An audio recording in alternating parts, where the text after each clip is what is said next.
Fala galera, sejam bem-vindos a mais um vídeo do canal. Esse aqui vai ser o vídeo de uma configuração para a GTX 1080, a nova placa da Nvidia. Antes de mais nada, eu queria deixar o meu agradecimento ao grupo PC Facts lá no Facebook. Eles me mostraram a melhor configuração, na verdade o melhor processador, em termos de custo-benefício, né, que aguentasse a GTX 1080 em resoluções 2.5K, que vamos dizer assim, o objetivo desse vídeo.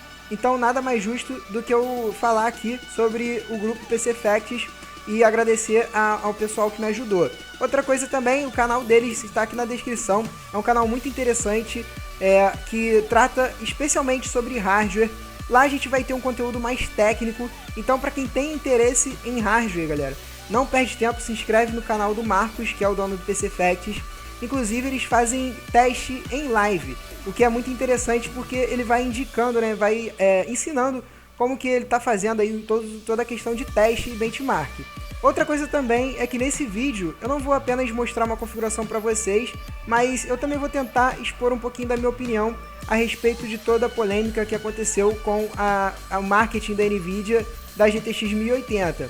Então espero que vocês gostem do vídeo, fiquem aí com os componentes.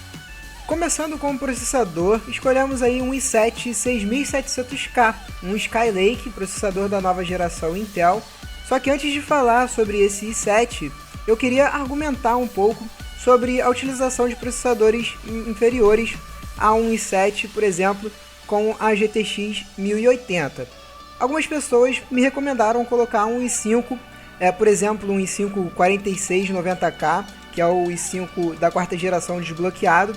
E se caso a gente tivesse algum tipo de gargalo em algum tipo de ambiente, nós poderíamos fazer overclock e sanaria esse problema. E a princípio eu até pensei em fazer isso, só que eu fui dar uma olhada no preço do i5, né, no caso o 4690K, e ele estava numa faixa de preço entre R$ 1.100 a R$ 1.200. Então eu achei melhor, galera, colocar o i7. E tendo em vista que os Skylakes sofreram uma redução de preço, eu achei melhor, por bem, colocar o i7 logo.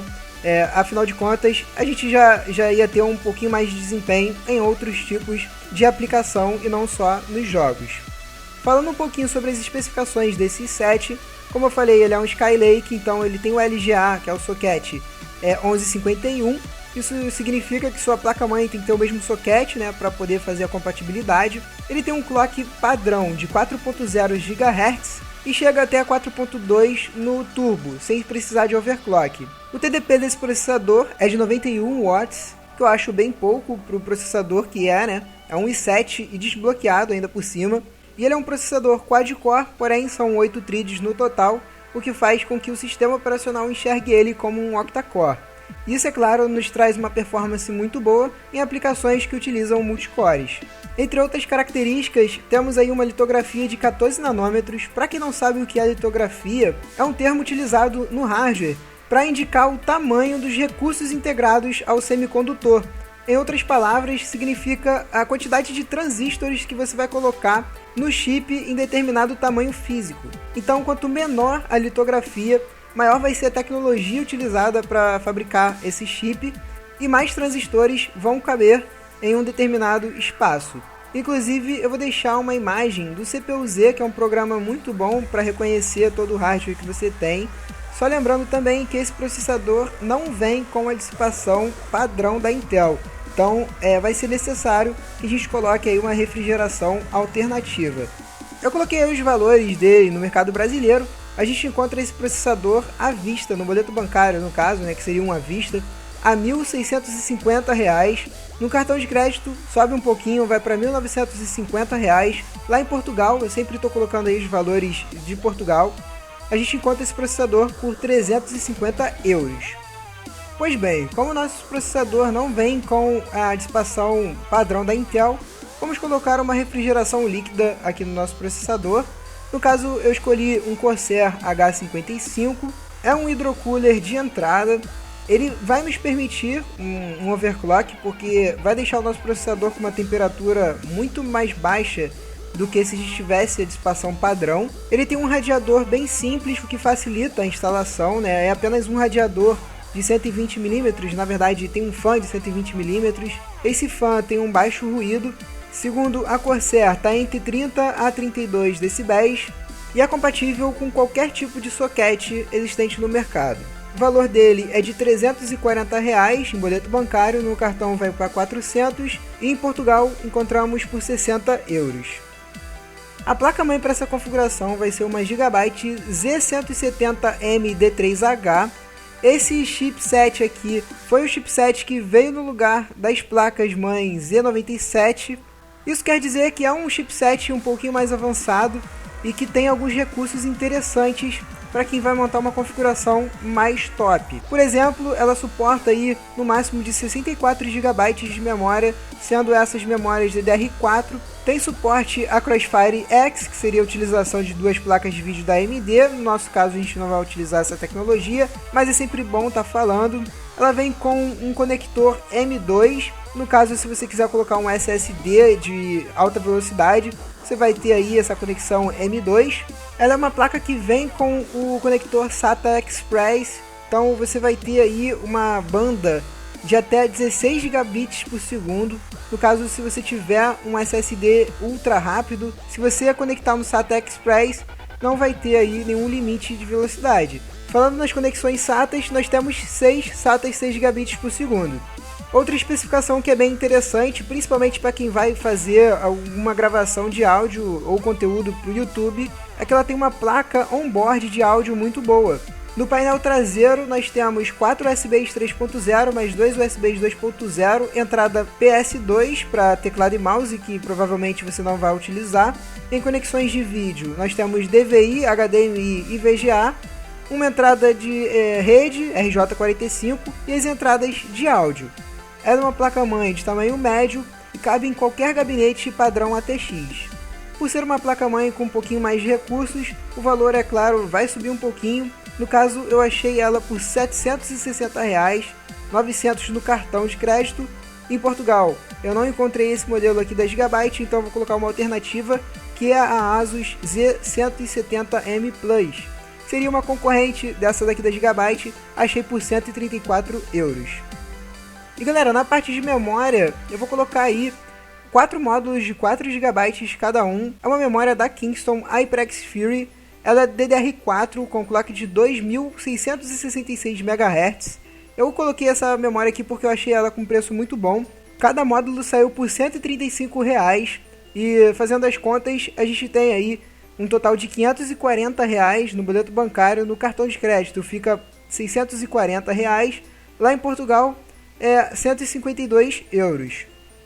E no caso do armazenamento, eu coloquei apenas um SSD. É um SSD da Kingston HyperX Fury também, assim como a memória RAM. É um SATA 2,5 polegadas. Ele tem aí uma leitura máxima de 500 MB por segundo e uma gravação de 500 MB por segundo, igualmente.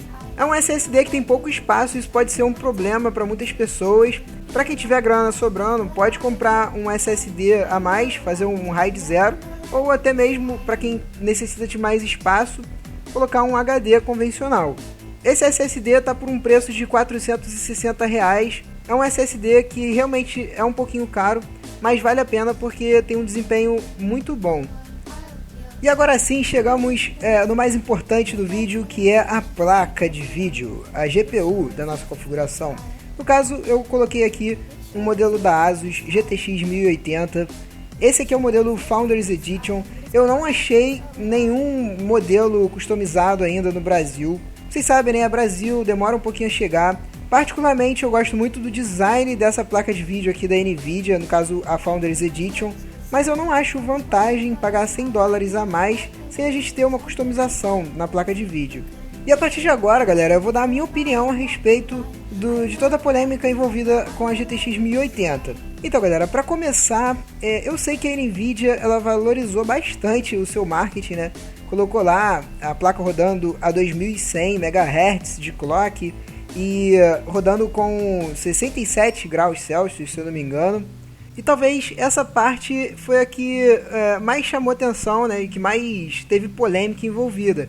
Porque, afinal de contas, a gente estava com 2100 MHz e a placa de vídeo funcionando aí a incríveis 67 graus Celsius. E foi exatamente essa hora que a Nvidia hipervalorizou, usou o seu marketing, né, para poder ganhar o seu público. Isso daí ficou bem explícito para todo mundo. Só que eles esqueceram de falar que naquela imagem o fã estava em 100% de velocidade, o que faz a placa de vídeo emitir um barulho que é escroto, galera. E eu acho que esse foi o único ponto que a Nvidia se equivocou. Claro que deu certo, né? Porque o marketing gerou polêmica, o que acabou difundindo ainda mais a placa de vídeo, fazendo com que ela gerasse mais views e mais interesse do pessoal que curte hardware, cara. Em relação à placa de vídeo rodar em 4K 60 frames por segundo, isso em nenhum momento foi dito pela Nvidia. Foi algo que se criou, né, depois do teste da Adrenaline, em que o Diego fez lá um teste em 4K e a placa de vídeo nem rodou ali nos 30 frames por segundo. Muitas vezes teve quedas dos 30. Eu não diria que foi um erro da Adrenaline, eu acho que eles estão ali para testar mesmo. O único problema foi que o pessoal bateu muito na tecla, né, dos 4K 60 frames, o que obviamente a placa não iria conseguir rodar, galera, principalmente com anti-aliasing ativo. Para finalizar, eu acho que a GTX 1080 ela teve um grande avanço em termos de performance, principalmente se a gente for comparar em desempenho com a GTX 980. Eu sei que muita gente está utilizando como comparação a GTX 980 Ti, que ainda assim a GTX 1080 permanece com um desempenho maior. Então é claro, eu vejo como muito positivo o lançamento da GTX 1080. E pra quem tá assim, pô Luiz, mas eu não vou ter esse dinheiro pra gastar na 1080, então eu não tô nem aí pra GTX 1080. Claro que você não tá nem aí pra 1080, mas a gente tem que ter em vista que chegando novos modelos, a gente vai ter uma redução de preço dos modelos da antiga geração.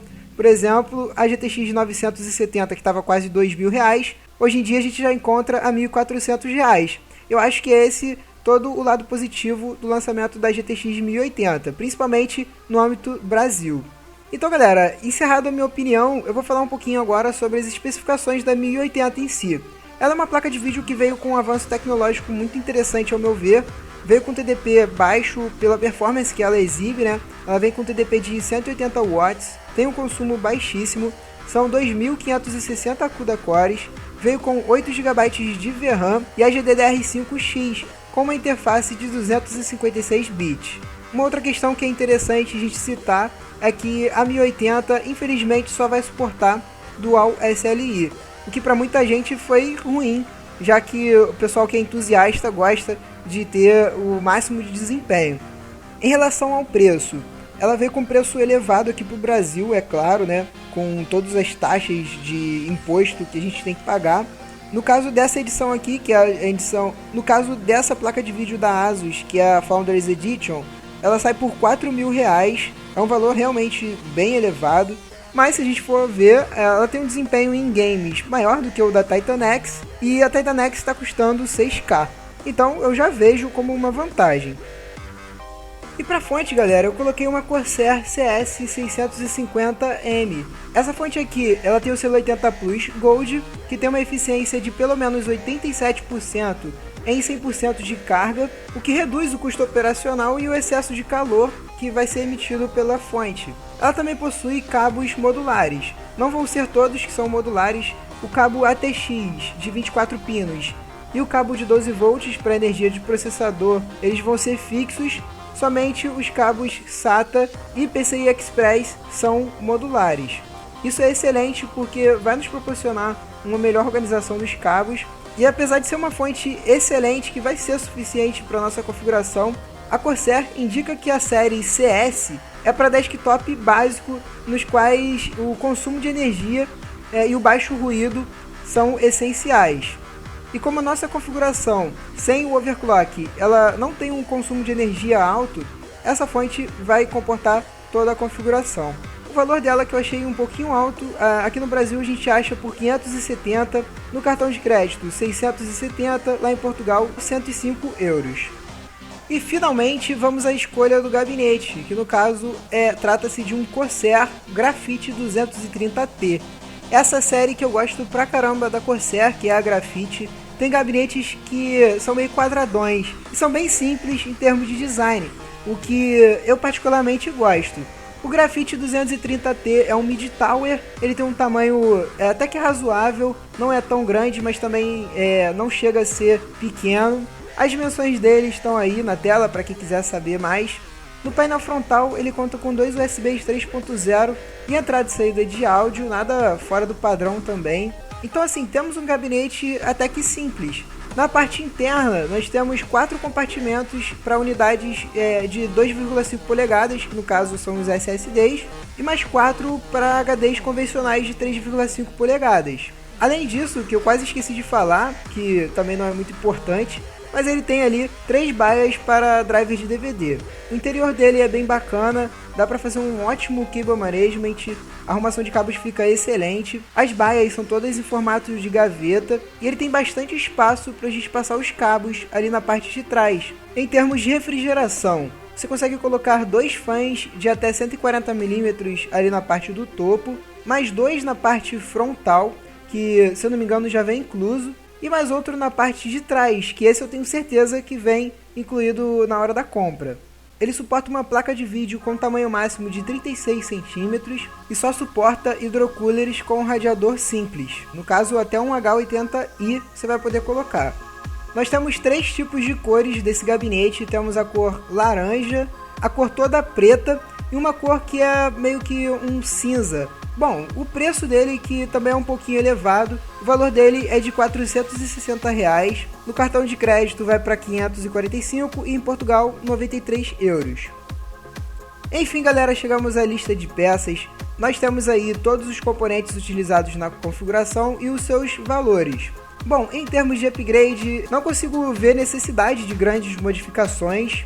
E por outro lado, em termos de economia, dá pra gente montar uma configuração bem mais barata que essa daqui, tá? Isso tudo sem abrir mão da GTX 1080. Por exemplo, como eu já falei no início, dá pra gente colocar um i5, né, o 4690K, com uma placa-mãe intermediária e abrindo mão ali da refrigeração de CPU. O que também pode ser feito, mas não é muito indicado, é diminuir o número de memória RAM, tirar o SSD e colocar um HD convencional, e o gabinete que também não precisa ser um tão caro, pode ser outro que suporte a GTX 1080. O valor dessa configuração sai por R$ 8.780, é um valor alto, eu sei galera, mas é a proposta do vídeo, é uma configuração que casaria bem com a GTX 1080 e essa é a minha opinião a respeito desse tema. Lembrando que esses valores podem mudar referente à data do vídeo, inclusive eu deixei a data que eu pesquisei todos esses valores. Bom galera, espero que vocês tenham gostado do vídeo. Se você gostou, deixa o seu like e também deixe nos comentários o que vocês acharam sobre o vídeo. É claro, deixem sua opinião também a respeito da configuração, quais alterações vocês fariam nela para que ela rodasse muito bem com a GTX 1080. Outra coisa imprescindível também para o canal é vocês deixarem algumas sugestões para os próximos vídeos de configuração aqui. E também, se vocês quiserem me seguir nas redes sociais, elas vão estar passando aqui embaixo e também estão na descrição. Bom galera, um abraço a todos, tudo de bom, falou, fui!